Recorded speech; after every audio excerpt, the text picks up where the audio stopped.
Okay, so I'm back from that session on coaching engaging millennials, and we had a lot of fun, a lot of great engagement. So if you were one of those people, you're wondering, what is this idea about coaching and engaging millennials? I'm going to give you 5 tips here. And I would encourage you, as you're listening to this, there's 2 choices you have. You can either just sit back and listen and say, okay, another 5 tips.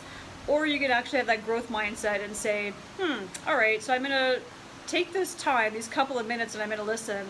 And I'm actually going to take even one thing from this that you're going to either stop, start, or continue doing. Because sometimes it's not about what we need to start doing or we're doing something wrong. It might be that we're doing something already really good. We just need to keep doing it more consistently. So tip number 1 around coaching and engaging millennials, and just so you know, there's lots of research out there, different numbers. For this purposes, millennials are between the ages of 18 and 34. Tip number 1, or insight number 1 around millennials, is that they're not all about the money. So, if you are thinking, okay, well, they working long hours or the kind of position that would get them to be doing mostly all work, they're not all about the money. They really want to feel like they're adding some value. So with that, then, part of it would be to say, if you're a coach or you're a leader, what are you really doing to know what the values are of each of your employees? And if you're not a coach or a leader and you're listening to this, it might be even just, family members, friends. So if they're not all about the money, take the time as a coach or a leader to be able to pause and find out what is it actually that each of your team members value. What bounces them out of bed in the morning? What energizes them? What gives them purpose? What brings them joy? What's important to them? That's tip number 1, finding what each person values individually, because we all are wired in different ways. Tip number 2 is they want to feel affirmed and valued. So interesting with the word value, it could be a noun or a verb.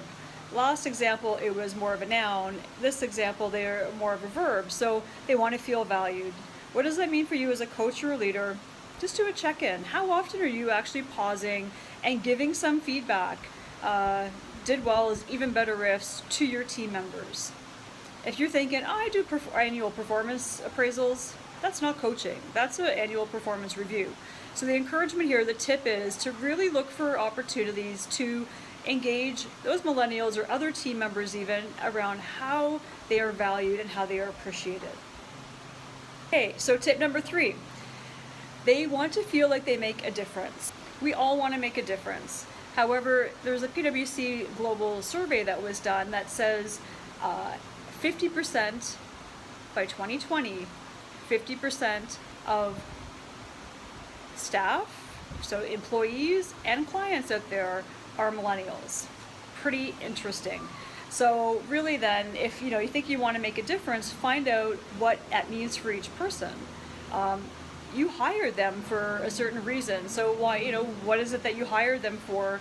And pause and get out of your own way as a manager or a leader, as a coach, and let your millennials do what you hired them for. Insight number 4 is that millennials want to communicate mostly by technology. Now this one's interesting because you could take a millennial who is 27 and they're all over social media and they're attached to their right hand is attached to their phone. You could take a 40-year-old and that could be the same example as well. The key here is if they want to connect through technology, so appeal to that. But also as a coach and a leader, if you're not a millennial, then you want to be looking for ways that you can help expand these millennials' communication skills, because especially with clients, sometimes millennial may send off an email, whereas really they could have taken a couple of minutes, walked down the hall and actually spoke to a client or another team member and resolved something much quicker.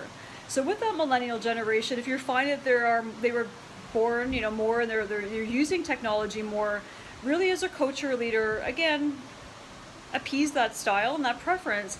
However, it is your responsibility as well to help grow these other skills, because they are important skills. Those skills of connection and relationships are so important. And insight number 5 is they want to work in a collaborative environment. So, as a coach or a leader, how engaging are you? How engaged are you even with your staff and with your team members? Is your door closed? Are you walking the halls? Are you reaching out to people and actually finding out what's going on with them? Or are you really only reaching out when you need something? So I hope that you found these 5 tips helpful and that you're going to take at least one of these away to be able to put into practice. if anything, take a step back, think about yourself, and just think about how you want to be able to feel valued and how you want to feel appreciated and what really gets the most out of you